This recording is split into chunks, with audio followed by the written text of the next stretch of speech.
The Kachinas, the messengers of the sky gods in Hopi legends, who came from outer space in their flying shields, their spacecraft, that is, according to Native American Hopi legends. The Hopi Indians are a Native American tribe. They've been living in Arizona for thousands of years. The place is famous for the Grand Canyon, a beautiful desert area, and according to the Hopi legends, the gods directed them there and built stone apartment complexes. From the ancient Hopi, there are several stone complexes, a so-called pueblo, and near their houses, the Hopi grew corn, beans, and pumpkins on the dry, rocky ground. The Hopi language is similar to the Aztec language. The sun plays an important role in the Hopi culture, but they also worship nature. The Hopi are known primarily for their stone tablets, which supposedly contain predictions of future events. There's another reverent group among Hopis, the Kachinas, known as the Kayapchina in ancient times, spirits of ancestors and some other beings with good and bad powers. For those who believe in the theory of paleocontact, the legend of Kachinas is really significant. The origin of the Kachinas remains a profound mystery for scholars. No one knows where they came from, but according to local legend of the Hopi Americans, the Kachinas are benevolent spiritual beings who came to the Hopi tribe through the underworld. In the Hopi culture, the meaning of Kachina is a carrier of life, which could be anything that exists in the natural world. The life of Hopis is mostly centered around the legendary Kachinas, whom they call highly respected knowing ones or watchers, which became part of their everyday life. For the Native American tribe Zuni, Kachinas are the gods who came down from heaven, leading the Zunis to earth. There are three different aspects that make the Kachina concept. The supernatural being, the Kachina dancers, masked members of the community who represent Kachinas at religious ceremonies. The Kachina dolls, small dolls carved in the likeness of Kachinas given as gifts to children. The masked individuals represent the Hopi legend of the return of these spirits, these beings, the Kachinas, every year. The Pueblo Indians celebrate the Kachinas' arrival on Earth by organizing a ceremony where they dress in traditional costumes. The colorful masks worn by them during the ceremony represents the bringers of life. And according to ancient astronaut theorists, the Kachina masks and costumes resemble a type of suit that reflected the appearance of the otherworldly visitors. The Hopi remember three worlds. The first world, the Tokpela, was destroyed by fire. The second world, the Tokpa, was destroyed by a pole shift and a subsequent ice age. And the third world, Kuskuza, or Kaskara, was destroyed by water, by a flood, that is.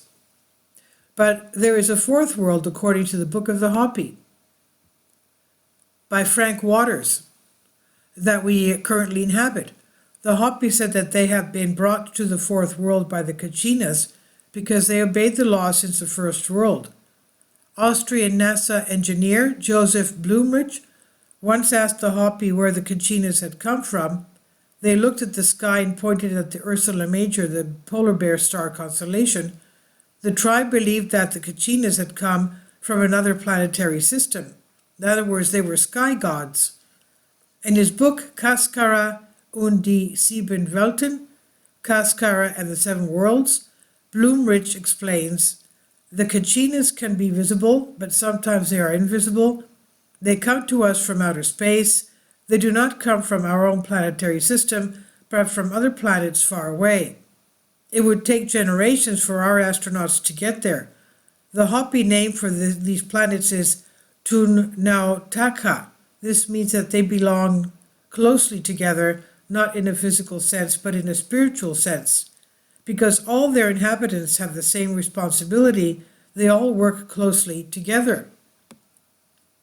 The Kachinas are very advanced in terms of technology.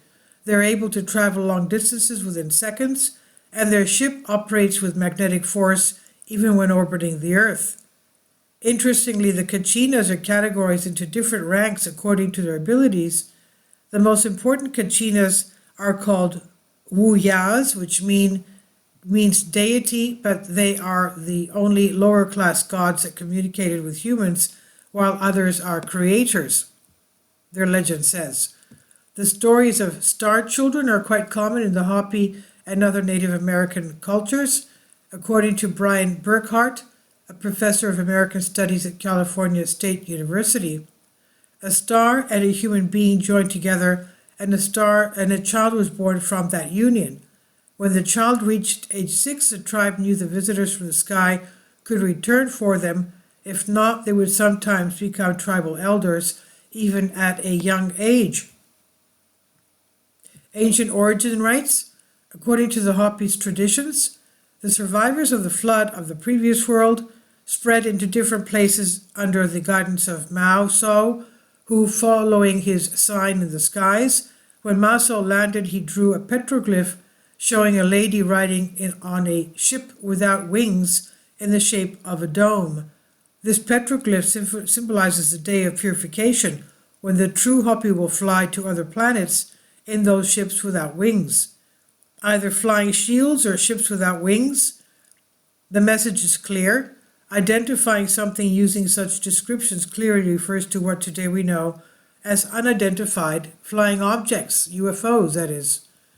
And this is by Vicky Verma and House and Wise. Please leave your comments, and thank you for your support. My Patreon account, the daily posts are 5 videos daily, and they are totally different from what I have on my YouTube channel. Thank you so much for your support and that you find all my content so interesting. You'll find the Patreon account details in the description box below.